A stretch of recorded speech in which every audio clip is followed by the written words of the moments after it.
Ya, lagu-lagu tadi ada banyak atau paling tidak beberapa not yang salah ya. Di hampir semua lagu tadi ya, mulai dari Mazmur sampai lagu yang terakhir yang diciptakan Pak Tong, Pendeta Stephen Tong, itu ada beberapa not yang tidak pas. Ya, kalau nyanyi saja sering kita tidak pas, saudara, apalagi berteologi ya. Sering orang tidak pas teologinya, sering orang tidak pas pemahaman firman Tuhannya. Ya. Dan reform seharusnya menarik kita untuk kembali teliti pas sesuai aslinya, ya. Kita dipanggil untuk menjadi serupa dengan Kristus, berarti kita harus menjadi imitator atau peniru Kristus yang sungguh-sungguh pas. Termasuk semboyan reformasi, ya, prinsip reformasi back to Bible, sola scriptura, artinya kita harus pas sesuai dengan ajaran Alkitab yang asli ya. Tapi sering dalam memimpin pujian orang yang bisa orang yang mengerti musik pun sering salah juga dalam menyanyikan hymn. Ya. Misalnya saya pernah mendengar seorang yang sangat bagus di dalam memahami notasi lagu, juga sangat paham musik, tapi dia nyanyikan satu hymn yang ini ya, ada kuasa dalam darahnya, ini salah ya. Dia nyanyi begini, ada kuasa dalam darahnya, ini salah, notasi aslinya tidak seperti itu. Yang asli seperti ini, ada kuasa dalam darahnya, itu yang asli. Ya, ada banyak orang tidak teliti ya, termasuk orang yang pintar teologi, tapi kadang-kadang teologinya juga bisa menyeleweng. Dan itu adalah kelemahan kita manusia berdosa. Itu sebabnya prinsip reformasi untuk selalu kembali kepada yang asli, selalu back to Bible, kembali kepada yang orisinil, ini menjadi penting sekali. Bukan hanya orang-orang yang non-reform, tapi orang reform sendiri harus selalu kembali kepada yang asli ya, kembali kepada Alkitab, kembali kepada ajaran firman Tuhan yang sangat-sangat orisinil, sangat asli. Dan hari ini kita akan berbicara tentang rahasia atau misteri daripada karisma dan karunia dari Allah. Ya. Saudara, kalau Anda memperhatikan di dunia ini, saudara, beroperasinya anugerah Allah itu menjadi sesuatu yang misterius, yang sulit kita pahami. Ya, ada banyak contoh di sini yang saya bisa berikan kepada saudara, yang mungkin sering terjadi, sering kita lihat dalam kehidupan kita sebagai manusia, tapi sering kita tidak memikirkan ya, bahwa itu sangat misterius sebetulnya. Ya, ada orang yang kerja lebih sedikit ya, tapi penghasilannya besar, betul ya? Ada orang yang banting tulang 24 jam, tetap penghasilan kecil dan makan kurang. Yang satu kerja keras setengah mati, tapi penghasilan tetap kurang dan makan kurang. Yang lain kerja sedikit saja, dapat uang banyak. Ini misteri anugerah Allah, the common grace of God ya. Yang diberikan kepada manusia itu beda-beda, tidak sama ya. Ada lagi saudara, seorang laki wajahnya jelek luar biasa, tapi istrinya cantik. Pernah lihat enggak yang seperti itu? Ini anak mahasiswa, pernah lihat enggak? Ada mahasiswa laki wajahnya jelek, tapi ceweknya cantik loh. Lalu Anda teliti, apa ini istimewanya orang ini? Anda teliti isi dompetnya juga biasa aja. Dia juga bukan orang kaya ya. Dia pergi ke kampus hanya naik motor biasa, bukan motor paling bagus juga. Tapi ceweknya cantik sekali. Lalu ada cowok ganteng luar biasa, seumur hidup nggak nikah, nggak dapat jodoh. Pernah lihat nggak seperti itu? Ini misteri anugerah Allah, saudara. Misterius, ini sesuatu yang misterius, saudara. Ya, ada lagi orang bikin restoran, penampilan restorannya begitu bagus, pelayannya sangat rapi, tapi nggak payu, ya nggak laku. Ada warteg biasa, tapi yang makan para pejabat. Pernah lihat? Saya melihat di Malang ini ada warung rawon, saudara. Penampilan biasa, ruangannya bukan ruangan full AC, enggak. Jendela terbuka aja, enggak pakai AC, hanya pakai kipas angin. Masaknya pakai kayu bakar. Ya, sempit lagi tempatnya, parkir pun susah. Ya, kalau parkir motor ya mungkin lebih mudah ya, parkir mobil susah saudara. Tapi saudara tahu yang makan di situ siapa? Presiden SBY pernah makan di situ waktu datang ke Malang. Presiden Jokowi pernah makan di situ waktu datang ke Malang. Jadi saudara, ini misteri ya, misteri Common Grace of God yang kita tidak paham. Ada restoran mewah, penampilan sangat bagus, karyawannya sangat rapi, tapi nggak laku. Ya. Lalu ada lagi saudara, keluarga sangat miskin sekali. Rumahnya gubuk. Tapi anak-anak yang dilahirkan, anak-anak yang cantik-cantik. Pernah lihat ya? Dulu rekan saya itu, sekarang sudah jadi pendeta. Pernah pelayanan di Sumba, katanya begini. Pak Yanto, kalau mau lihat cewek-cewek Sumba yang cantik itu jangan di kota katanya, jangan di Waingapu. Tapi kita pergi ke desa-desa katanya. Cantik-cantik Pak Yanto katanya. Itu dia bukan orang Sumba ya saudara, orang dari Timor ya. Itu teman saya saudara. Nah saudara pernah lihat tak? Orang miskin, keluarga miskin, tinggal di gubuk, tapi anak yang ganteng-ganteng, cantik-cantik.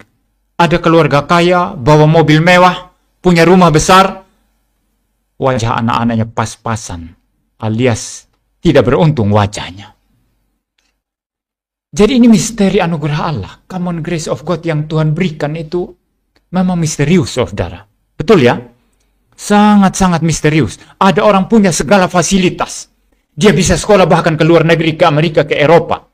Tapi anaknya bodoh-bodoh semua. Ya. Dipaksa pun kirim ke Amerika, tetap pulang sebagai orang gagal, tidak lulus-lulus. Tapi ada anak dari kalangan tukang becak yang penghasilan begitu mepet. Buat makan saja susah. Anaknya bisa mempunyai otak yang begitu brilian, begitu cerdas. Pernah lihat yang seperti itu? Nah ini misteri anugerah Allah, saudara. Sehingga saya tidak percaya sama sekali kalau ada orang tampangnya jelek sekali, tapi dia banyak orang yang suka. Dia banyak orang yang senang. Lalu orang kasih sesuatu. Lalu kita berkata, oh karena kasihan. Anda kalau tidak digerakkan oleh belas kasihan, tidak mungkin memberi. Betul ya? Betul ya?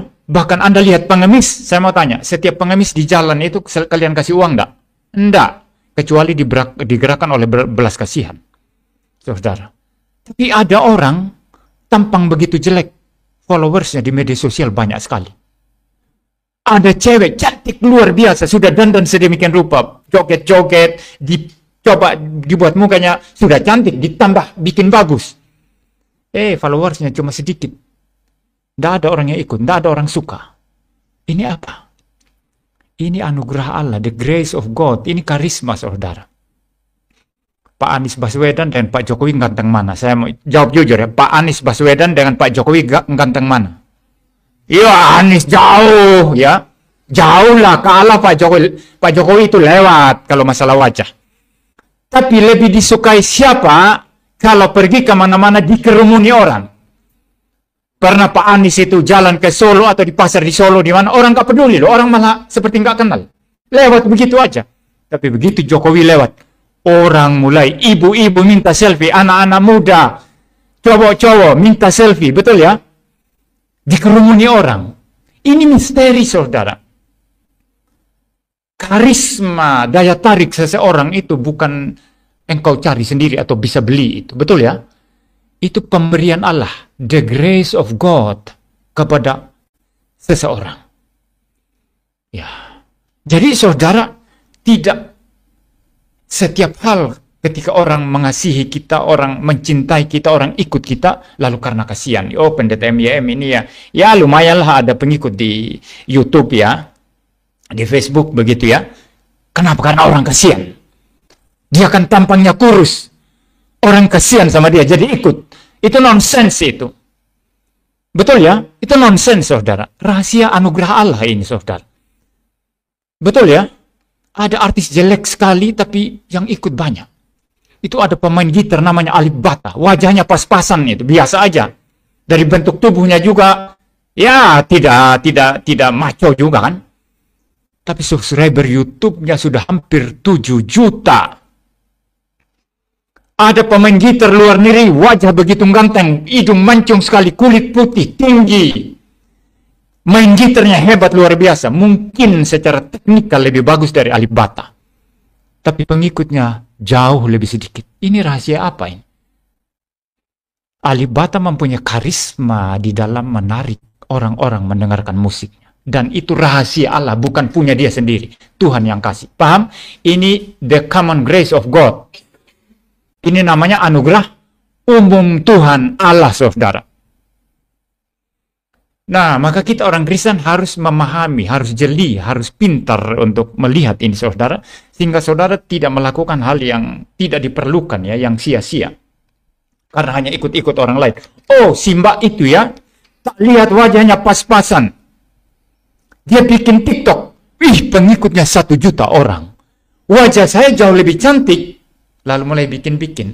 Kalau tidak ada karisma dari Tuhan Allah, kalau tidak ada the grace of God in the context of common grace, saudara tidak mungkin dapat pengikut. Walaupun cantik, mungkin cantik sama dengan Putri Indonesia atau Miss World begitu, tidak mungkin mendapatkan followers sebanyak mbak yang kurang cantik itu. Betul ya? Nah, terakhir saudara, dalam hal spesial grace, ini menjadi misterius sekali. Harusnya hari ini kita menyanyikan lagu yang ditulis oleh Charles Wesley, tapi karena Mas Michael berhalangan, jadi kita tidak dapat menyanyikan, dan saudara Tony tidak persiapan. Lagunya itu ya, do do do do do do do do do do do do. Itu mengenai bahwa anugerah Allah itu sangat misterius. Sangat misterius. Ya. Sulit dipahami. Mengapa aku yang berdosa, yang rusak dalam dosa ini dicintai? Betul ya? Mengapa saya yang sangat rusak dalam dosa ini dikasihi oleh Tuhan? Ya, sangat-sangat mencengangkan kalau saudara melihat seorang laki-laki wajah tidak beruntung, belum mempunyai cacat disabilitas, ya, mempunyai cacat fisik, tapi Tuhan sayang dia, Tuhan selamatkan dia. Dia mengenal Kristus, dia mempunyai hidup sejati di dalam Kristus. Tapi seorang yang wajahnya begitu ganteng menjadi tokoh internasional, tapi bukan orang percaya, dan pada akhirnya menuju kepada kebinasaan kekal, saudara. Tapi wajahnya begitu ganteng, dia begitu pintar, begitu terkenal. Ini rahasia, saudara. Maka tidak ada satu orang pun di antara kita yang boleh berkata, karena saya tampan, maka Tuhan suka sama saya. Itu omong kosong. Karena saya cantik, maka Tuhan pilih saya. Omong kosong. Karena saya cukup baik secara moral. Karena saya cukup, hidupnya berintegritas, maka Tuhan pilih saya. Omong kosong itu. Semua orang sudah rusak di dalam dosa. Dan kalau ada orang yang Tuhan selamatkan, itu adalah misteri, itu adalah rahasia anugerah Allah yang kita tidak paham apa-apa, saudara. Yang kita tidak mengerti apa-apa. Ya, orang-orang di tempat-tempat tertentu yang sangat miskin tempatnya, tapi mereka menjadi orang-orang percaya kepada Kristus. Orang-orang yang sangat hidupnya di atas standar rata-rata bagaimana manusia harus hidup secara material, Tuhan lewatkan. Mereka menjadi orang-orang ateis. Banyak orang di Eropa, uangnya banyak, fasilitas begitu mewah, fasilitas begitu bagus, tapi mereka menjadi orang-orang ateis yang tidak percaya Tuhan. Tapi ada satu desa atau beberapa desa di NTT atau di Indonesia Timur yang sangat miskin, semua orang percaya Tuhan Yesus dan mereka diselamatkan. Ini misteri anugerah Allah, saudara. Kita tidak bisa beli anugerah Allah itu. Kita tidak bisa beli karunia Allah. Kita bahkan tidak bisa beli karisma yang Tuhan berikan kepada setiap orang secara berbeda. Di sini saya berbeda dengan pendeta Stephen Tong. Suatu saat saya pernah mendengar podcast, kalau saya tidak salah, dari pendeta Stephen Tong yang berbicara tentang orang yang sangat dipakai Tuhan. Ada satu poin yang Pak Tong di sana bicara dan saya pikir saya tidak setuju, saya tidak sepakat. Dia berkata orang yang dipakai Tuhan itu pasti disukai orang. Saya aminkan itu, ya. Dia mempunyai sesuatu yang misterius ya. Ini saya parafrase ya. Orang suka sama dia. Dan biasanya kata Pak Tong, wajahnya ganteng katanya. Ya kalau Pak Tong sih wajahnya memang ganteng ya. Pengaruhnya besar ya. Pelayanannya dipakai Tuhan ya. Tapi kan tidak semua seperti itu. John Sung saya lihat wajahnya tidak tampan. Ya, Martin Luther mungkin tidak tampan. Kalau saudara lihat dari ininya ya. Dari gambar ya. Apa wajah Martin Luther benaran atau enggak ya. Saya lihat wajahnya terlalu lebar, saudara. Orang wajah terlalu lebar, itu tentu kurang tampan, itu ya. Kan harus cukupan, ya. Calvin terlalu kurus. Betul ya? Hidungnya memang mancung, tapi karena terlalu kurus, akhirnya kelihatan seperti hidung nenek sihir. Itu digambar ya, Yohanes Calvin. Jadi saya pikir saya tidak sepakat ya. Ini bukan masalah tampan atau tidak tampan sih sebetulnya. Tapi memang ada satu karisma, the grace of God yang Tuhan berikan kepada seorang hamba Tuhan tertentu, maka ketika dia bicara, orang mendengarkan. Orang senang mendengarkan. John Sung itu pergi kemana-mana, orang selalu berkerumun. Kalau zaman sekarang orang bikin KKR, bikin brosur banyak-banyak, iklan banyak-banyak, lalu siapkan angkutan ya, supaya banyak orang datang. Tapi di era John Sung itu orang nggak siapkan angkutan, publikasi biasa dari mulut ke mulut, dari gereja ke gereja. Akhirnya nanti begitu ada kebangkitan, John Sung ada di situ, langsung orang berkerumun luar biasa. Ada satu contoh di Alkitab, Yohanes Pembaptis. Dia tinggal di hutan, saudara. Dari segi penampilan sama sekali tidak elegan, saudara. Pakaiannya apa? Kulit binatang. Makanannya belalang dan madu hutan. Makanan yang tidak menarik itu. Saudara, tinggal di padang gurun. Dia berkhotbah, orang datang berkerumun di sana. Rahasianya apa ini? Anugerah Allah. Karisma dari Tuhan Allah. Bukan dibikin-bikin sendiri oleh Yohanes Pembaptis. Maka yang namanya karisma itu bawaan pemberian Allah itu, saudara. Itu tidak bisa dicari. Tidak bisa dibuat-buat sendiri, saudara. Dan biasanya kalau Tuhan memberikan kelebihan seperti itu kepada seseorang, Tuhan mau pakai orang itu. Tapi kalau Tuhan tidak pakai orang itu, setan yang pakai. Itu sebabnya dia menjadi sangat populer, sangat terkenal, banyak pemujanya, tapi kemudian menjadi pengikut setan. Ya, ada satu musisi sangat terkenal dari The Beatles, ya, musisi kelompok band dari Inggris. Pernah dengar The Beatles ya? Itu lagu-lagunya masih populer sampai sekarang ya. Itu ada penyanyinya dan sekaligus pemain gitar dan pemain pianonya, organ. Ya, pemain keyboardnya itu namanya John Lennon. Ya, John Lennon ini, saudara, pernah suatu saat mengatakan The Beatles lagi top-topnya waktu itu tahun 60-an, tahun 70-an ya.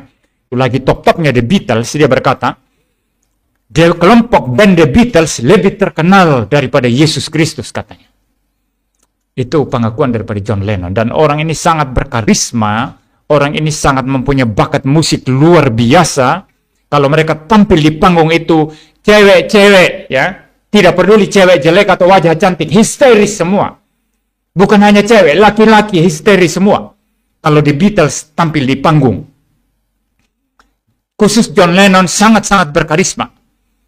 Dianggap sebagai pemimpin band The Beatles itu, yang kemudian akhirnya keluar karena selisih, kurang cocok dengan pemain bass yang juga menjadi pemimpin, yaitu Paul McCartney ya. Jadi saudara, suatu saat John Lennon ini ditembak mati oleh pemujanya sendiri, pengikut yang mencintai dia, yang mengagung-agungkan dia, tapi kemudian ambil pistol dan menembak mati John Lennon, saudara. Ya, artinya apa, saudara? Orang yang diberi karunia dalam konteks ini, karisma, daya tarik, kalau Tuhan pakai dan sedemikian rupa. Kalau Tuhan tidak pakai, setan pakai. Paham?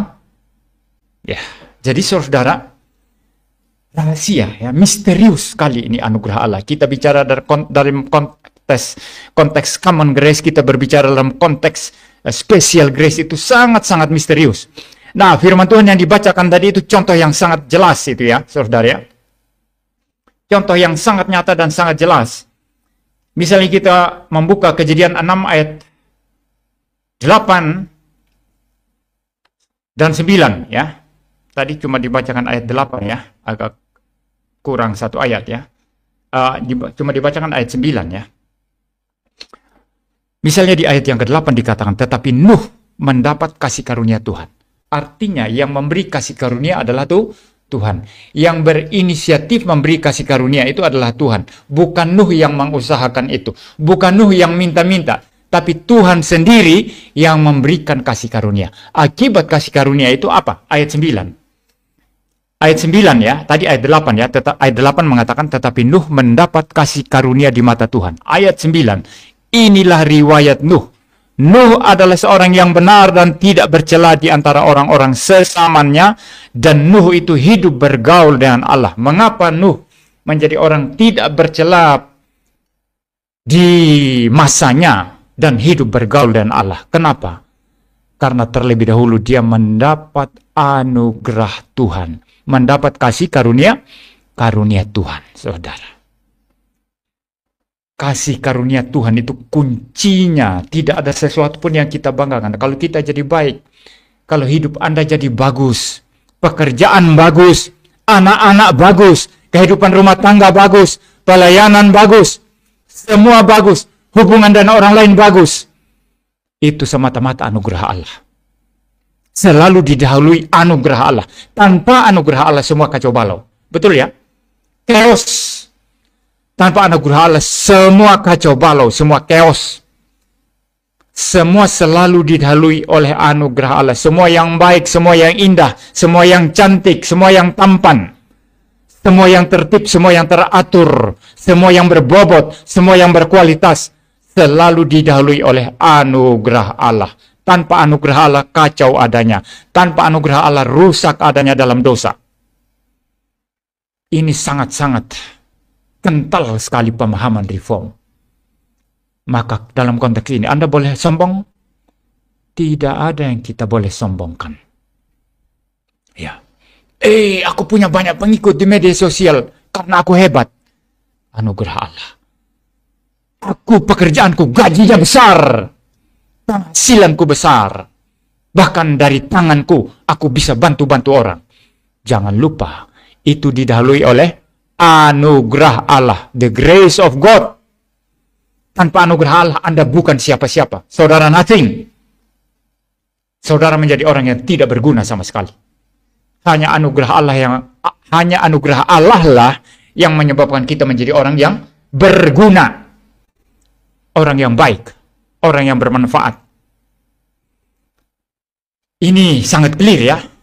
Ada anugerah Allah dulu ayat 8, baru Nuh itu orang tidak bercela, orang baik dan hidup bergaul dengan Allah. Mari kita lihat satu bagian lagi dalam konteks relasi dan sesama. Kalau tadi dalam konteks antara anugerah Tuhan yang diberikan kepada manusia dan kita lihat akibatnya ya. Dalam konteks hidup dan sesama, saudara, kalau saudara memperhatikan ada orang tertentu yang mendapat kasih sayang dari orang lain. Ada bawahan tertentu mendapat kasih sayang dari atasannya. Mendapat kepercayaan lebih dari atasannya. Disukai. Ya, kenapa bisa begitu? Kita membaca satu bagian Alkitab, saudara, yang menggambarkan hal ini. Saya akan membaca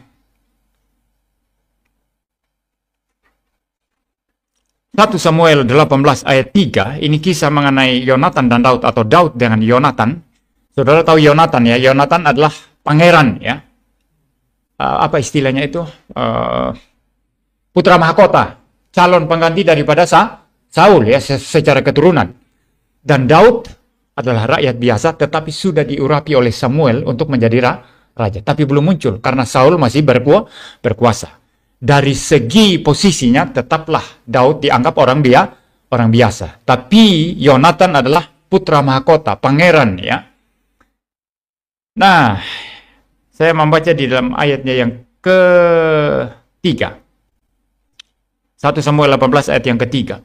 Yonatan mengikat perjanjian dengan Daud karena ia mengasihi dia, maksudnya mengasihi Daud, seperti dirinya sendiri. Ayat 4. Yonatan menanggalkan jubah yang dipakainya dan memberikannya kepada Daud, juga baju perangnya, sampai pedangnya, panahnya, dan ikat pinggangnya.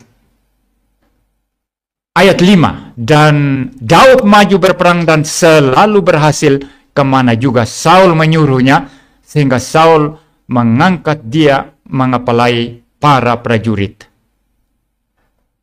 Saudara, ada 3 hal penting yang kita pelajari di sini. Yang pertama, Yonatan mengikat perjanjian dengan Daud karena dia mengasihi Daud sama seperti mengasihi dirinya. Kenapa bisa begitu, saudara? Mengapa bisa begitu? Karena Tuhan, anugerah Tuhan ada pada Daud. Paham? Kalau ada anugerah Tuhan pada dirimu, engkau dikasihi orang lain. Engkau tidak perlu cari pengasihan apa istilahnya itu kalau di mistik itu? Pakai susuk, pakai aji pengasihan, ya. Orang pergi ke Gunung Kawi, cari pesugihan di sana, cari karisma supaya auranya bagus, supaya auranya tidak gelap, tidak negatif katanya. Tapi itu cari kepada setan. Setan mungkin bisa memberikan, saudara. Jangan lupa, setan itu adalah makhluk yang indah. Ketika pertama kali Tuhan ciptakan malaikat yang sangat mulia dan punya kekuasaan dalam derajat tertentu. Tapi dia memberontak kepada Tuhan karena keindahannya. Dia menjadi sombong karena keindahannya, kemuliaannya. Maka orang cari kemuliaan, cari karisma, cari aura positif, cari daya tarik, cari aji pengasihan kepada setan, pasang susuk. Ya, setan bisa kasih, tapi itu ada timbal balik yang sangat mengerikan. Mungkin nyawamu, mungkin nyawa anak-anakmu.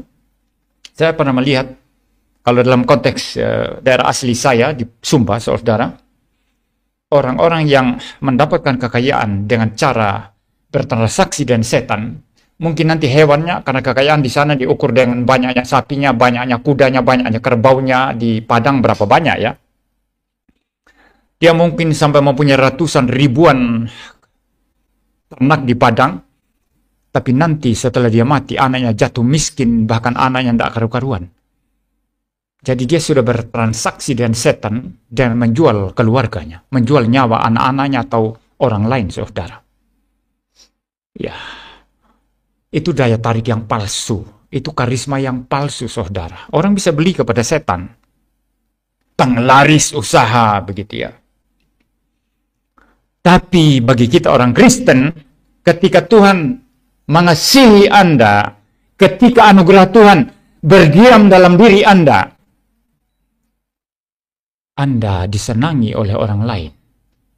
Karena kalau sesuatu keindahan dari Tuhan, sesuatu karunia Tuhan, kasih karunia Tuhan berdiam dalam diri kita, orang lain akan melihat itu dan akan menyukai kita. Itulah yang terjadi pada Daud di sini, saudara.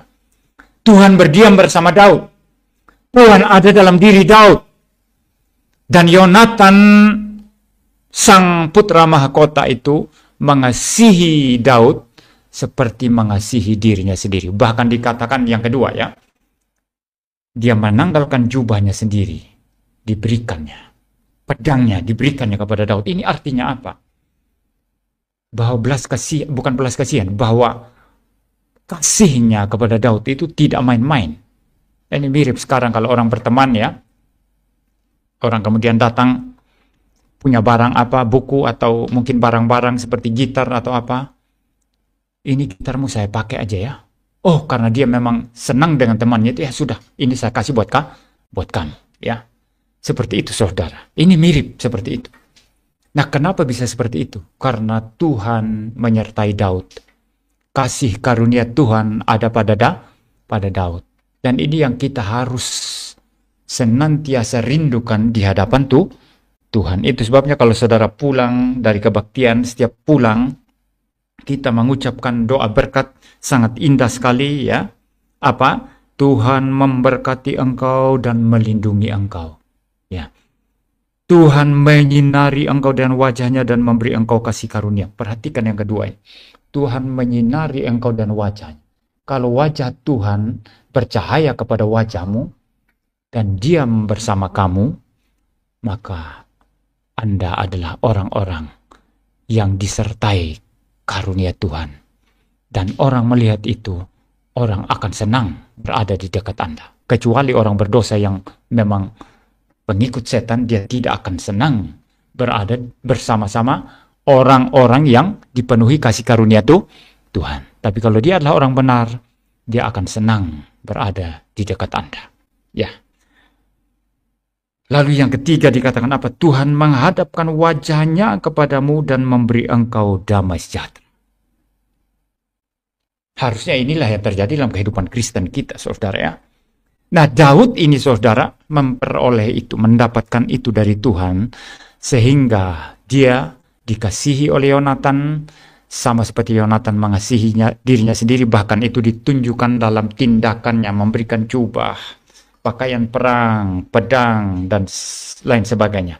Lalu kemudian yang berikut yang kita bisa pelajari, saudara, Saul juga memberikan kepercayaan kepada Daud. Ayat 5 mengatakan, Daud maju berperang dan selalu berhasil. Kenapa selalu berhasil? Karena Tuhan menyertai. Kemana juga Saul menyuruhnya, sehingga Saul mengangkat dia mengepelai para prajurit. Dan ketika Daud sudah semakin menonjol, sudah semakin hebat, sudah semakin besar, kemudian Saul menjadi iri hati, lalu kemudian mencari cara untuk bagaimana caranya membunuh Daud. Ya. Jadi saudara, kuncinya di sini the grace of God, anugerah Allah. Ya. Kasih karunia Allah, saudara. Ada orang melakukan pelayanan tapi rasanya tidak manis. Ada orang berkhotbah tapi rasanya tidak ada sesuatu yang disampaikan, hanya kosong saja. Ada orang tertentu berkhotbah, orang mendapatkan kekayaan yang banyak sekali dan sangat limpah. Rahasianya anugerah Allah. Dan anugerah Allah yang diberikan secara gratis ini, saudara, harus dikembangkan. Poin pertama, anugerah Allah yang kita terima itu, porsinya itu beda. Ada yang porsi lebih kecil, ada porsi lebih besar. Sama dengan perumpamaan talenta, saudara tahu? Ada yang cuma dapat 1, ada yang dapat 2, ada yang dapat 5. Tapi yang Tuhan minta apa? Kembangkan. Nah, cara kita mengembangkan the grace of God yang diam dalam diri kita itu apa? Sebagai orang Kristen, ya Anda harus selalu berkontak dengan yang punya anugerah itu, selalu mempunyai hubungan dengan yang punya anugerah. Anda kalau tidak pernah berdoa, wajahmu pasti kecut. Pasti. Orang yang tidak pernah berdoa, dia tidak paham wajah orang yang suka berdoa. Orang yang suka berdoa hanya memahami wajah sesamanya yang suka berdoa. Tapi orang yang suka berdoa tahu, bisa merasakan orang ini berdoa atau tidak. Lah cobalah saudara ya. Ini pelajaran mistik apa ini Pak Yanto ini ya. Tapi itu rahasia rohani, saudara. Mempunyai kepekaan rohani. Anda kalau rajin berdoa setiap hari, saya komitmen 1 jam 1 hari. Bangun pagi, jam 4 doa sampai jam 5, kemudian tidur lagi sedikit baru bangun. Ya, tapi kalau sama sekali tidak ada waktu untuk berdoa, pagi hari saya cari waktu. Ya, tapi kadang juga saudara itu ada bolong-bolongnya. Ya, saya tidak mengatakan saya sempurna di sini, saudara. Ada bolong-bolongnya. Tapi orang yang terbiasa berdoa, saudara, pasti paham, peka melihat orang yang tidak biasa berdoa. Tapi orang yang tidak biasa berdoa tidak mungkin peka melihat orang ini biasa berdoa apa enggak? Tidak mungkin peka dia. Semua sami mawon. Paham ya? Semua sami mawon. Sama aja, saudara ya. Anda bukan ahli matematika. Anda tidak mungkin bisa membedakan ahli matematika dan yang bukan. Kalau Anda bukan ahli matematika. Hanya ahli matematika yang bisa membedakan mana yang ahli, mana yang tidak. Paham ya? rahasia rohani seperti itu. Dan the grace of God yang Tuhan berikan kepada kita ini harus dikembangkan, harus diasah terus-menerus. Dan kunci utama untuk mengasah adalah hubungan dengan Tuhan. Di dalam doa dan di dalam membaca firman Tuhan terus-menerus. Orang yang terus berhadapan dengan firman Tuhan, membaca Alkitab setiap hari, dia akan menjadi orang yang lebih jernih dalam berpikir, lebih jernih di dalam moral, lebih jernih di dalam segala hal, saudara. Seperti ilustrasi yang sering-sering saya sudah sampaikan ya, dan ini saya dengar dari khotbah-khotbah orang lain juga, saudara ya. Ada seorang buka toko ya, sambil jaga toko dia selalu baca Alkitab. Jadi kalau tidak ada pembeli yang datang, dia mesti baca Alkitab. Sehingga Alkitabnya itu karena dibuka terus setiap hari, setiap saat, jadi kumal sekali Alkitabnya itu. Jadi kotor sekali Alkitabnya. Lalu dia taruh di dekatnya. Lalu ada seorang pendeta datang ke tokonya mengunjungi dia, lalu lihat Alkitabnya begitu kumal. Lalu dia berkata pendeta itu, "Pak, kenapa Alkitabmu itu begitu kumal, begitu kotor ya?" Itu pemilik toko itu bilang gini, ketika Alkitab saya itu bertambah kotor dan bertambah kumal, saya menjadi tambah bersih. Tapi kalau Alkitab saya tetap bersih, saya akan tetap kotor. Jadi lihat Alkitab saudara masing-masing di rumah, tetap bersih apa kotor? Anda baca Alkitab tiap hari atau hanya baca Alkitab kepada yang bertugas, kami persilakan lalu ikut-ikutan juga buku Alkitab. Ya tentu kita tidak mungkin bersih, saudara. Yang membersihkan kita firman Allah. Firman Allah, air hidup itu. Dan firman Allah yang tertulis ini adalah firman Sang Logos sendiri. Ya, terang dunia itu, yaitu Yesus Kristus. Maka jangan jauh-jauh dari Alkitab. Lawan mereka yang berkata sola scriptura itu sesat, sola scriptura itu ajaran pagan, heresi, apa segala macam. Dia itu adalah setan yang mau menjauhkan kita dari Alkitab. Karena Alkitab adalah firman Allah.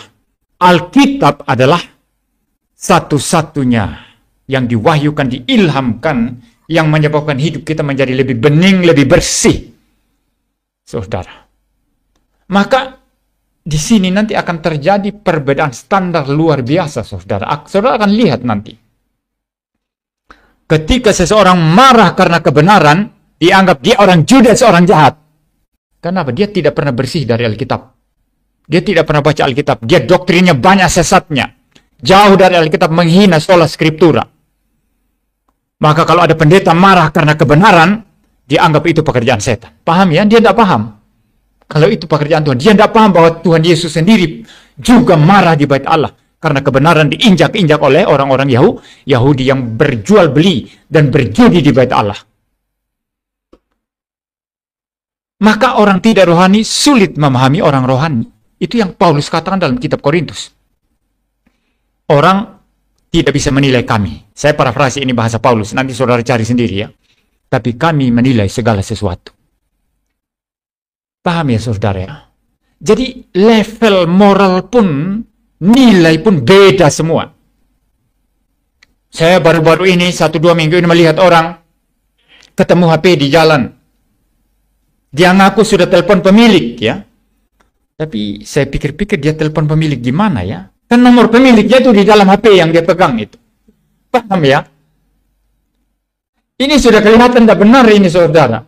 Dia ngaku sudah telepon pemilik. Tapi karena tidak nyambung-nyambung ya saya riset kembali semuanya. Ya saya ini punya saya, bati saya. Itu nilai orang dunia ini seperti itu saudara. Gampang sekali menipu, gampang sekali ya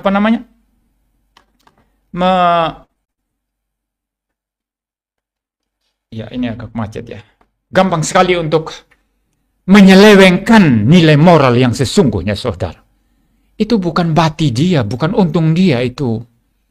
Itu harus dikembalikan kepada pemiliknya. Tunggu aja, aktifkan terus. Tunggu pemiliknya telepon atau WA atau kirim message atau pesan. Nah, kalau kita berkata, wah itu tidak boleh dong. Dia tidak paham, saudara. Nilai moral dia rendah sekali. Jadi kita yang melihat sekali ini clear, sekali ini salah ini. Dosa ini, betul ya? Menipu, mencuri ini. Tapi dia tidak bisa lihat, saudara. Paham ya? Dia tidak bisa lihat. Nanti kalau pendeta MYM ribut, ini doktrin sesat, ini doktrin salah, ini serius sekali. Dipakai setan MYM itu. Karena dia tidak lihat. Saya paham, dia lihat. Dia tidak ngerti. Jadi hanya lihat Muriwali ini tukang marah-marah. Nah, ini hati-hati kamu ya. Kalau saya marah, jangan itu. Wih, papaku ini kok judes sekali ya. Papaku ini kok jahat sekali. Dipakai setan papaku ini. Kamu yang dipakai setan. Papa mau mengarahkan kamu untuk jadi beres.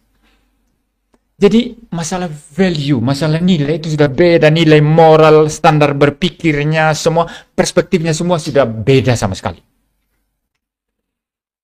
Sudah beda sama sekali. Nah, intinya adalah apa? Kita harus kembangkan terus karunia yang Tuhan berikan kepada kita. Tapi masing-masing orang pasti beda-beda. Yang diberi lebih besar kalau dia kembangkan hasilnya akan lebih besar ya. Yang diberi lebih kecil kalau dikembangkan juga hasilnya tentu tidak sebesar yang diberi lebih besar. Tapi intinya masing-masing kita punya satu. Jadi kalau hanya punya satu, kalau kita bicara karisma tadi ya, karisma anugerah Allah tadi saya sudah bicara ya. Daya tarik ya. Kalau bahasanya orang di sana, aura yang positif begitu ya. Kalau Anda diberi satu memang tidak akan banyak menarik pengikut. Tapi ada, paham? Dan setiap orang Kristen pasti ada. Minimal satu. Daya tarik Kristen. Karena Kristus diam dalam diri kita. Karunia Allah ada dalam diri kita. Nah kalau Anda hanya diberi satu, ya tarik 1-2 orang kan itu tugas Anda. Jangan tidak menarik sama sekali. Oh saya sulit punya followers. Saya sulit punya pengikut, saya ini orang yang bukan siapa-siapa. Salah itu. Yang satu itu Tuhan tuntut nanti. Ingat perumpamaan mengenai talenta ya. Tuhan tuntut tidak dari yang satu itu. Bahkan dihukum oleh Tuhan. Betul ya? Kembangkan itu. Nah ada orang yang diberi lebih banyak. Tentu dia akan diikuti lebih banyak orang.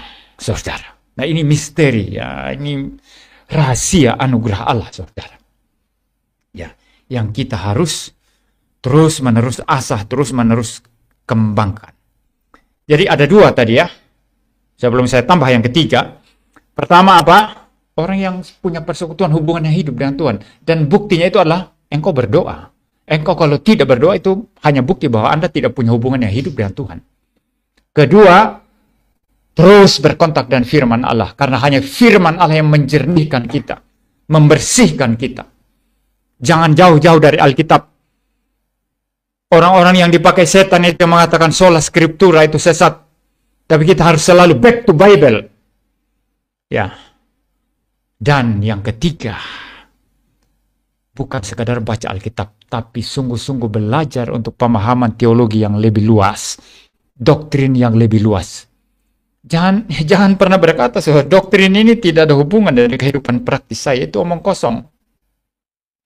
Anda belajar doktrin Tritunggal, Anda memahami doktrin Tritunggal dengan baik, itu langsung berimpak secara praktis dalam kehidupan saudara. Bagaimana melihat kesatuan dan keberagaman kehidupan ini. Ya. Bagaimana mengeluarkan keberagaman yang salah, yang sesat ya. Karena Tuhan tidak mungkin bersekutu dengan setan dan dengan kejahatan. Jadi keberagaman yang sejati di antara 3 pribadi Trinitas. Maka keberagaman sejati kita adalah apa? Sesama anak Tuhan yang hidup dalam kebenaran. Paham ya? Jadi jangan bilang doktrin Trinitas itu tidak ada hubungan dengan kehidupan praktis. Jangan bilang Kristologi tidak ada hubungan dengan kehidupan praktis. Semua itu ada hubungan. Itu akan menjernihkan perspektif kita memandang segala sesuatu. Worldview kita itu dari doktrin-doktrin Kristen kita itu yang kita pegang. Sehingga dengan worldview itu kita memandang, menilai segala sesuatu sesuai dengan apa yang Tuhan kehendaki. Berdasarkan Alkitab. Nah ini akan menumbuhkan, mengembangkan karunia yang Tuhan berikan kepada kita.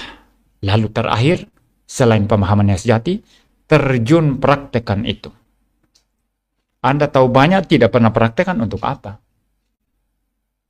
Anda doa banyak, tapi nggak pernah berani lakukan pelayanan. Sudah berdoa berhari-hari, bahkan bertahun-tahun. Suruh pimpin liturgi di depan tetap gemetar, tidak berani. Sudah, saya tidak mau. Lalu Anda berdoa minta kekuatan kepada Tuhan untuk apa? Jadi karunia yang Tuhan berikan kepada Anda tidak akan pernah diasah. Betul ya? Hanya orang yang berani mempraktekkan firman Allah, yang melakukan firman Allah, yang boleh mengembangkan karunia yang Tuhan berikan kepada mereka. Ya, Musa juga kalau tidak melangkahkan kaki ya, bagaimana bisa terbelah Laut Teberau ya?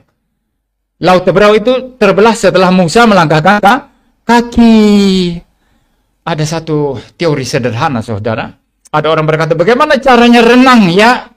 Akhir-akhir ini saya sendiri dan anak-anak saya suka sekali renang. Sampai kulit jadi lebih hitam ya. Wajah saya lebih hitam ini, saudara. Sudah hitam, lebih tambah hitam ya. Nah, ada orang bertanya, bagaimana cara terbaik untuk renang?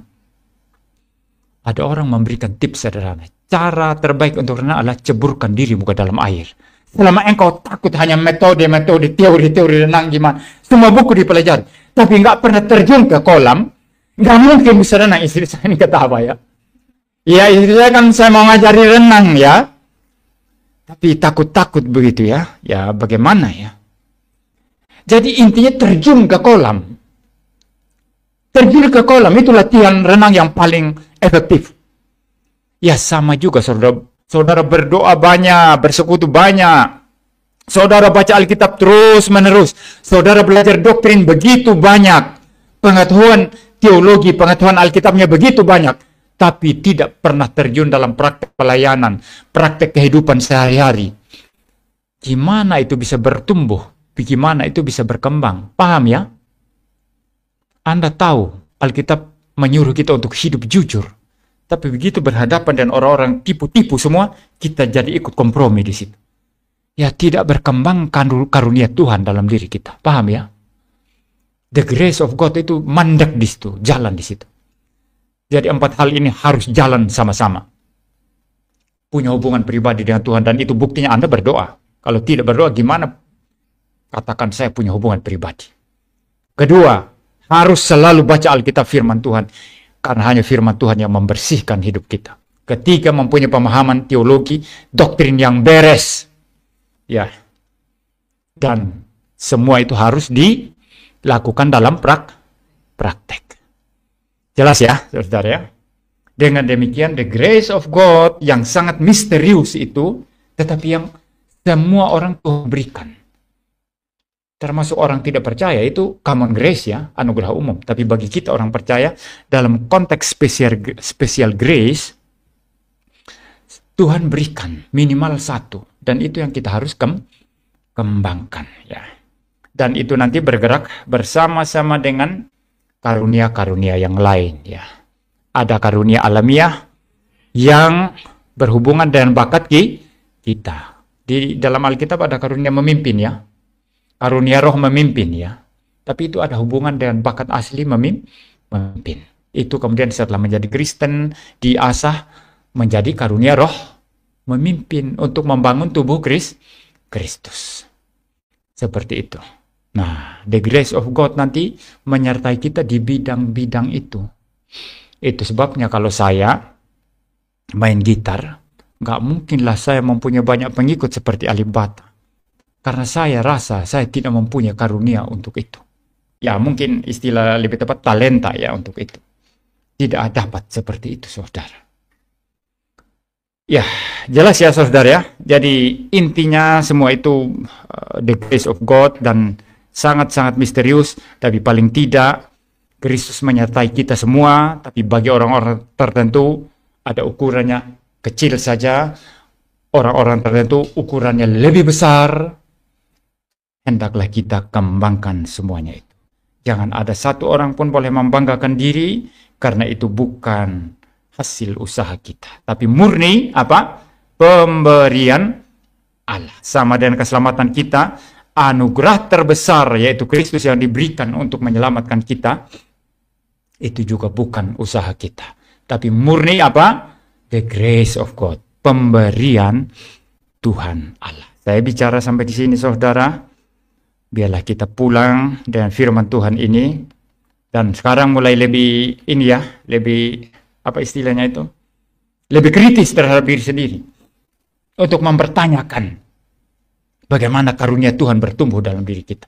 Dan kalau saudara asa itu, saya berani jamin Anda tidak perlu ke Gunung Kawi. Anda tidak perlu ke Gunung Kawi, Anda tidak perlu pasang susuk apa segala macam itu semua, itu tidak penting itu. Anda pasti disukai teman, disukai orang. Ini secret. Rahasia saudara. Rahasia ilahi. Orang yang Tuhan hadir bersama dia, bagaimana mungkin tidak disukai orang lain? Bahkan ada ayat yang saya rasa sangat ekstrim perkataannya di Alkitab. Bunyinya seperti ini. Jikalau Tuhan berkenan kepada seseorang, maka Tuhan memperdamaikan, bahkan dengan musuh orang itu pun Tuhan perdamaikan dengan dia. Musuh pun tidak berani macam-macam, tetap hormat. Walaupun dia benci kita, dia tidak suka kita, tapi jauh-jauh dia tetap kagum. Jauh-jauh dia tetap lihat, ini orang hebat juga. Paham ya? Rahasianya apa? Anugerah Tuhan. Biarkan anugerah Tuhan diberdiam dalam diri kita. Ya. Jadi nanti kalau saudara sudah lakukan ini ya, rajin doa, rajin baca Alkitab, mempraktekkan itu, memperluas wawasan teologi. Lalu tiba-tiba ada bapak-bapak senang sama saudara, Dek, saya mau kasih ini ya. Lalu kemudian ada orang-orang, Dek, kamu kok bagus ya? Lalu saudara pikir, mungkin dia kasihan saya karena saya kurus. Salah. Ada anugerah Allah yang ada pada saudara. Maka orang menyukai saudara. Seperti Yonatan menyukai Daud. Jelas ya, kembangkan ini. Sehingga kita bercahaya di dunia yang miskin kasih, miskin cinta, miskin segala sesuatu. Biarlah kita memperkaya dunia ini. Sambil menunggu kedatangan Tuhan Yesus kali yang kedua. Mari kita berdoa. Bapa di surga, terima kasih Tuhan untuk firman-Mu yang sangat-sangat mengajarkan kami mengenai anugerah Allah dan segala rahasia dan misterinya. Kami hanya bisa berkata, terima kasih Tuhan atas anugerah-Mu. Terima kasih Tuhan atas kasih karunia-Mu. Biarlah kiranya terus-menerus Tuhan melimpahkan kasih karunia demi kasih karunia kepada kami, sehingga kami kuat menjadi saksi-saksi Tuhan di tengah-tengah dunia yang rusak oleh dosa ini. Terima kasih Tuhan. Biarlah kami pulang dari tempat ini dengan kasih karunia Tuhan. Dalam nama Tuhan Yesus Kristus kami berdoa. Amin.